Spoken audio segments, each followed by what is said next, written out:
the long awaited GSTAT, GST Appellate Tribunal portal would be launched today by the Honorable Union Finance Minister in the presence of Union Minister of States for Finance and the Honorable President GSTAT in an event in Delhi today evening.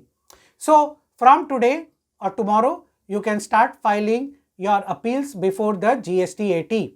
In this video, we will discuss the various facets of filing the GSTAT appeals online.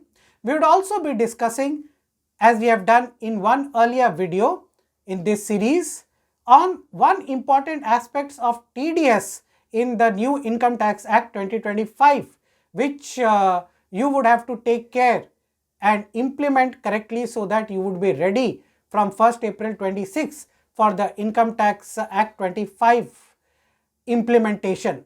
So first thing first, GSTAT appeals.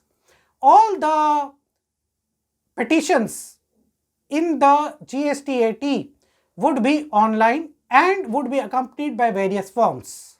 So in case you want to file an appeal, you have to file form APL 04 along with your petition. In case you want to file a cross objection before the GSTAT, you have to file form APL 06. Even in case you want to file a interlocutory application like condonation of delay, you have to file form form 1. In case you want to file a wakalatnama for your advocate, chartered accountant, cost accountants, or in case chartered accountant, cost accountants or advocate want to file a wakalatnama, they have to use form 4. The fees before the GSTAT would be rupees 1000 per 1 lakh rupees of demand, subject to a maximum of 25,000 rupees. So in case, say for example, your demand is rupees 26 lakh, you have to still pay only rupees 25,000, which is the maximum. However, in case your demand is less than 25 lakh rupees, say for example 10 lakh rupees, then you have to pay only rupees 10,000 as fees for filing appeal before the GSTAT. In addition to this, you have to also pay 5,000 rupees for the interlocutory applications like condonation of delay, wakalatnama, etc. So you have to keep the funds ready. This is in addition to the 20% you have already paid as pre-deposits for filing the appeal before the GSTAT pending the launch of this portal and the operationalization of GSTAT. Once you file the appeal before the GSTAT, you would be issued a provisional acknowledgement. In case no defects are seen in the application, then you would be issued a final acknowledgement in form APL 02. In case there is a defect in your application, then you would be issued a defect memo and you have to rectify and then again file the rectified petition. Now, how do you file this online? We would take you through 3 steps. There are in total 10 steps. We would take you through the first 3 steps with a screenshot of how it would seem on the GSTAT portal. So first, registration portal.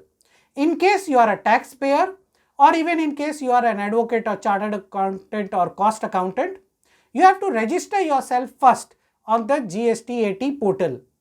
In case you are a taxpayer, you are registering as a taxpayer, you have to keep the GST certificate ready. You have to scan and upload it. In case you are a chartered accountant, cost accountant, advocate, etc., that is an AR, then you have to keep your enrollment certificate ready. You have to scan and upload this for registering with the GST portal. On your screen, you can see how it would look like. Now thereafter, once you register, thereafter you log in. Once you log in, you would see a dashboard on your screen. And in case you want to file an appeal, you have to go to the appellant's corner on your screen. Now once you go to the appellant's corner, there would be 10 different tabs. 10 different tabs which you have to go through, and each of the tabs has different details which you need to put in to file your appeal accurately so that it is not rejected. So first, you have to fill in the order details. Second, the basic details. Third, on your screen you can see it, the case details. Then the appellant details. Fifth tab, you have to feed in and add the respondent. Sixth tab, you have to add the authorized representative, that is your chartered accountant, advocate, etc. in case any. Thereafter, you have to fill in and upload the demand details. Thereafter, you have to upload all other documents, annexures, etc. on the 8th tab. The 9th tab on your screen, you can see it, is a very detailed checklist. Around 30 points are there. In each of these points, they will ask you whether you have correctly filled the required details. Once you tick on yes and select yes, only then the final preview would be available to you in the 10th tab on your screen, and once you save and file it, your appeal would be considered to be filed in case there are no defects. So this is the, I would say, the third step of filing the appeal before the GSTAT. There are 7-8 more steps which going forward we would be discussing in our ensuing videos. Now the second part, that is the change in TDS regime in the Income Tax Act 2025, which you need to be aware of to implement it seamlessly. In the last video, we had discussed on the fact that the time limit of rectifying TDS returns would be going down in Income Tax Act 25 from 6 years to 2 years. Now on section 395 of Income Tax Act 2025. Section 395 corresponds to section 197 of the Income Tax Act 61 relating to low TDS deduction certificates. There are two important changes.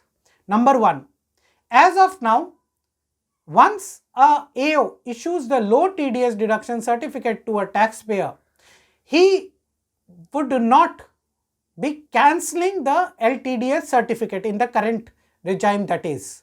However, in the Income Tax Act 2025, the officer, even after issuing the low TDS deduction certificate, may, in case he has reason to believe that there is some irregularity, cancel the low TDS deduction certificate. So what do you do as a payer? Once you accept the LTDS certificate, you don't even have to not only look at the balance in the LTDS certificate, but even have to see whether the LTDS certificate is not cancelled. In case it is cancelled, then you have to deduct TDS at a higher rate and not at the lower rate.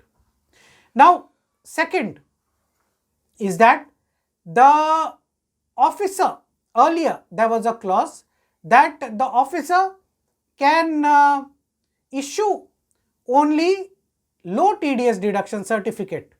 Now, after the recommendation of the select committee, they have clarified it and they have changed the provisions. Even the officer can still issue nil TDS deduction certificate. And one other important change in LTDS regime in Income Tax Act 25 is that now low TDS deduction certificate can be issued under all sections of TDS.